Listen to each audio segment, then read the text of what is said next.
Halo, selamat siang teman-teman sobat ahlinya gizi. Q&A kali ini aku nggak sendiri nih teman-teman. Aku ditemenin sama QL ternama nih. Siapa sih yang nggak kenal sama Dr. Ziki Yombana?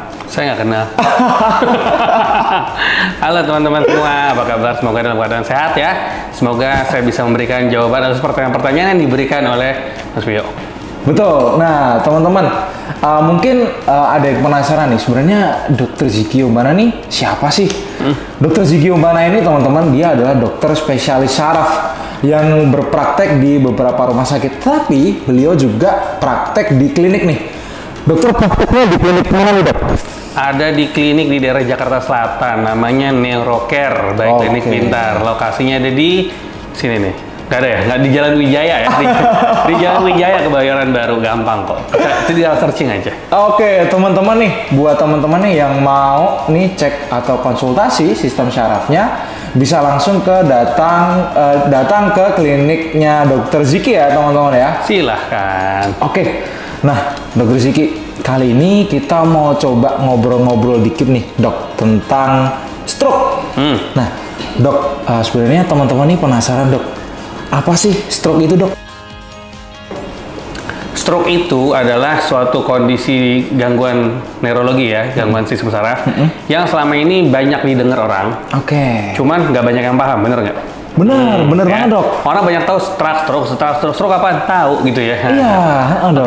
Bahasa gampangnya stroke itu adalah kegagalan atau gangguan aliran darah yang menuju otak. Ya. Otak itu nggak dapat darah. Nggak dapatnya karena kenapa? Bisa karena dua faktor. Satu, aliran darahnya mampet. Yang kedua, aliran darahnya bocor atau pembuluh darahnya pecah. Oh, jadi mampet atau bocor atau pecah. Ya, pembuluh darah. Yang mana kalau ini terjadi, otomatis si otak itu nggak dapat aliran darah yang optimal kan? Betul. Apa yang terjadi? Nah, kita mesti belajar dulu fungsi otak. Fungsi otak apa sih? Fungsi otak adalah mengatur semua aktivitas tubuh manusia, mulai dari bernafas, berlari, berpikir, bahkan berhayal gitu ya. Betul. Bahkan tidur pun pakai otak sebenarnya. Bahkan tidur pun pakai otak, Dok? Pakai otak. Kalau tidur nggak pakai otak, terus nggak bangun loh. Nggak mimpi, ya kan? Iya nah, sih, itu. Jadi otak itu saya ibaratnya kayak bola dunia ya, kayak bola dunia. Yang ada benua Amerika, benua Asia, benua Eropa, benua Afrika, segala macam gitu ya. Kalau contoh nih, misalnya benua Australianya saya tutup, saya hilangin. Yang hilang apaan kira-kira? Beruang kutub atau kanguru? Kanguru, Dok. Jadi kalau di otak kayak gitu juga. Kalau area motorik yang kena, maka terjadi kelumpuhan. Area sensorik yang kena, dia terjadi kayak kesemutan, kebas, dan lain-lain. Kalau misalnya kena area memori, ya gangguan, jadi lupa apa segala macam gitu ya. Nah itu. Dan stroke ini munculnya mendadak, ya. Dor, nggak pakai permisi, nggak pakai ketok pintu, nggak pakai assalamualaikum, langsung dor. Jadi saya tidak setuju dengan istilah gejala stroke, tapi saya bilangnya adalah serangan stroke. Jadi serangan stroke ya, Dok, yang bener ya? Serangan. Berarti semua umur pun bisa berisiko buat kena stroke, Dok? Jawabannya gampang. Siapapun yang ada otaknya bisa kena stroke. Jadi semua umur bisa. Oke. Wah, ini menarik nih teman-temannya. Jadi perlu diwaspadai nih teman-teman. Ternyata stroke itu bisa menyerang siapa saja ya, Dok ya.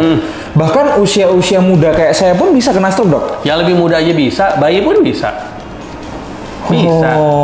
Jadi karena faktornya tuh banyak banget. Faktornya banyak banget. Mungkin sekilas aja ya.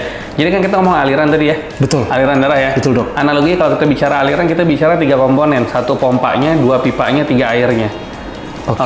Pompa itu apa sih? Jantungnya. Pipa itu jantung. Pipa adalah pembuluh darahnya. Pipa pembuluh darah nih. Air adalah di darahnya. Air adalah darahnya. Jadi kalau orang itu mengalami gangguan jantung, gangguan pembuluh darah, atau gangguan air, bisa nggak stroke? Ya bisa. Seorang anak kecil yang memiliki kelainan jantung bawaan, let's say misalnya ya, ya bisa nggak kena stroke? Ya bisa, karena pompanya bermasalah. Menarik sih. Ini adalah penjelasan yang menarik nih dari Dr. Ziki Yombana. Tapi gini, Dok, mungkin kita sudah lihat ya, Dok ya. Jadi stroke itu apa? Kemudian sebenarnya ini yang bener nih bukan gejala, tapi langsung serangan stroke itu sendiri. Teman-teman nih masih pada penasaran, Dok. Sebenarnya faktor risiko apa aja sih, Dok, yang bisa menyebabkan serangan stroke itu terjadi? Stroke itu dibagi 2 sebenarnya faktor resikonya. Yang pertama namanya faktor resiko yang bisa dimodifikasi.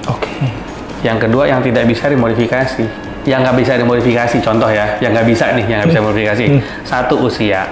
Artinya semakin bertambah usia maka kemungkinan resiko terkena serangan stroke lebih besar dibanding usia yang lebih muda. Oke. Yang kedua jenis kelamin. Oke. Laki-laki kabarnya akan lebih cenderung lebih tinggi kemungkinan kena stroke dibanding perempuan. Lebih mudah kena stroke ya? Ya, pada saat usia produktif. Pada saat usia produktif. Jadi ibu jangan GR dulu karena ketika udah menopause atau segala macam relatif sama ya. Okay. Atau mungkin ada faktor risiko stres nih dok? Stres belakangan itu sih, belakangan.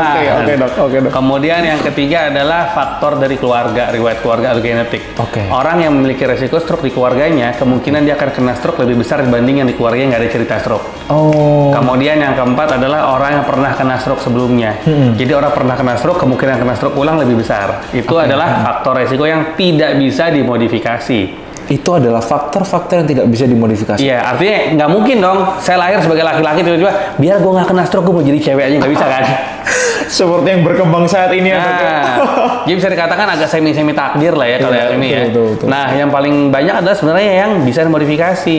Yang bisa dimodifikasi kita bicara tentang masalah lifestyle. Yang apa tuh contohnya? Satu, kegemukan, lingkar perutnya gimana, atau gulanya tinggi, kayak hipertensi, ngerokok, alkohol, terus makanannya yang sembarangan bikin kolesterol tinggi, kurang olahraga, nah kayak gini-gini. Ini artinya bisa dimodifikasi dong. Betul dok. Iya kan? Betul. Artinya menurunkan resiko stroke gimana caranya? Ya perlu effort dari si orang tersebut dong. Betul, dok. Ini adalah yang kayak gini-gini.